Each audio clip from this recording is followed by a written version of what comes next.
ప్రకాశం జిల్లా మద్దిపాడు పోలీస్ స్టేషన్లో ప్రముఖ సినీ దర్శకుడు రామ్ గోపాల్ వర్మపై పోలీస్ కేసు నమోదైంది.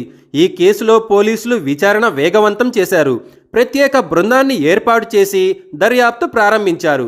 నవంబర్ 19న మద్దిపాడు పిఎస్లో విచారణకు హాజరు కావాలంటూ ప్రకాశం జిల్లా పోలీసులు రామ్ గోపాల్ వర్మకు నోటీసులు ఇచ్చేందుకు హైదరాబాదులోని ఆయన నివాసానికి చేరుకున్నారు.